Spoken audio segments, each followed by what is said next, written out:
How is the Pope's message today tailored specifically, do you think, for the Catholic Church in America, as opposed to the kind of a message he might give bishops in Europe or bishops in Latin America? How is it different in the way he talked to us? Well, today? I think first of all he recognized some of the history of our country, and as well as the history of our church in this country, and as he pointed out several times, how impressed he is by the generosity of our church members as well as Americans in general.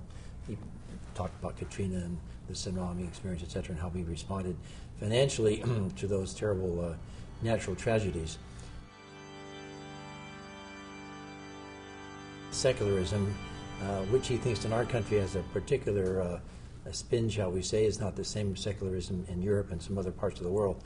But there is that tension between secularism and gospel values.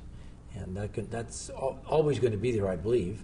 And I think we understand that. And we just have to keep trying to promote the gospel values and not let them be overcome or submerged by secularism, which can be very attractive to people.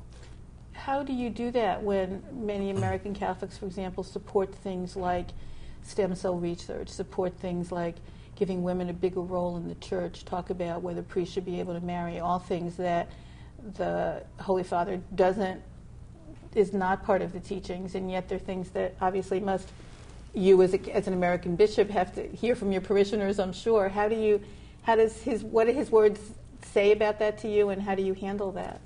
Well, I think there are some different things you mentioned, but in terms of a greater role of women in the church, I think that there are lots of options and possibilities there, and I think that should be encouraged and supported. Some other issues are ones which are discussed or disputed, and which are not going to change certainly overnight by any means. I think the task of the teachers, and bishops in particular, is to continue to try to articulate as clearly as possible what our church teaching is, and as the Holy Father said to us also, at least to the bishops later today, that we should try to be imaginative in our presentation. As you say that when as part of the pontiff's talk about the sexual abuse scandal and the way that people were dealing with it and stuff, tell us a little bit about what is the aftermath in Orange County in terms of how you think it's been dealt with and what challenges are left in that regard. Well, I'm very pleased with the way we've dealt with it in Orange County. We have a wonderful safety program developed and in place to protect children and youth. I think it's working very well. Are very conscious of what happened, and the task is to keep that information and that challenge in front of us. Our clergy, our educators, all those who work with youth.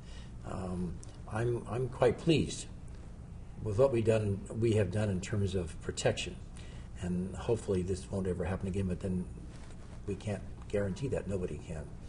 What do you think the American Catholic public wants to hear from him? What would be important for them to know? Well, I think that they want to know that he acknowledges them, that he realizes that they have struggles, as all of us do. They're probably looking for some encouragement and some inspiration.